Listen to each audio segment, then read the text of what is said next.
Alright, so if everyone's seen my video, I've had a couple comments and kind of made a little discussion about why these shocks are real hard. And the quick answer is that these are for trucks. And they squish quick and they take a long time to come out.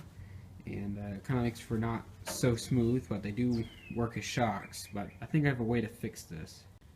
Alright, so this is another one of these truck shocks, and I went ahead and cut out the bottom to show you the valving system in this was it oil or liquid shock, I don't know what these are, but I cut a hole, I drilled a hole in the side of it, drained most of the fluid out. There's still a little bit in here, and so what happens is when a shock comes, the plunger gets pushed down the stem. This is the plunger here. It's got a little spring for dampening. This comes down, forces all the fluid in the cylinder to go through this valve.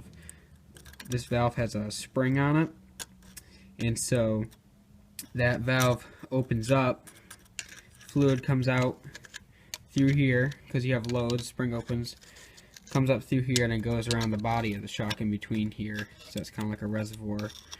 And when it comes back out, the reason why it's slower to retract, my problem is retracting, is that the fluid comes back in, but there's no load pushing down. So the fluid can't, so the valve isn't open anymore. The valve closes, creates a pretty tight seal, and then the fluid eventually comes up through here as the plunger sucks it back into this tube.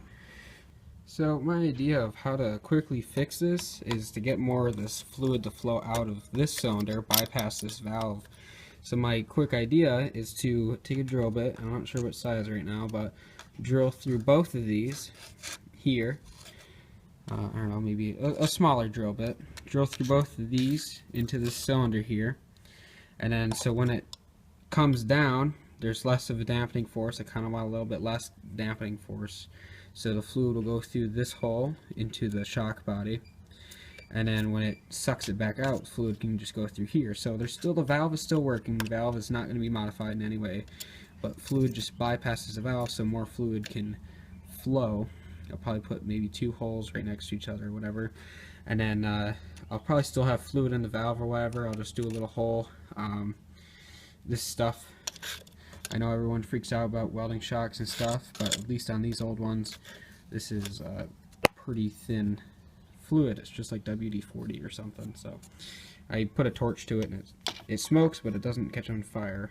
And if I'm just doing a real quick seal up with weld, that's not even going to last like 12 seconds or 10 seconds of welding, then it won't heat up. I'll dunk them in water or something right after. But so that's my idea, that's my plan. So I'm going to go ahead and pull the shocks off and start drilling some holes and see what happens. Just what I thought, a little bit of nitrogen still in them because these kind of retract by them, or they come back out by themselves. So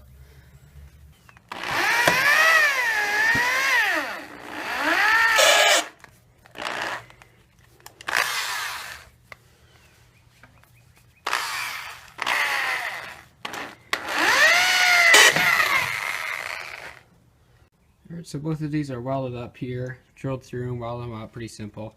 The only thing was this one had a couple leaks. I dipped them underwater in a bucket there and tested them. This one's good. This one had a few leaks, had to put a little more tack weld on there and worked good. So I'm going to put them back on a mower and see how it helps.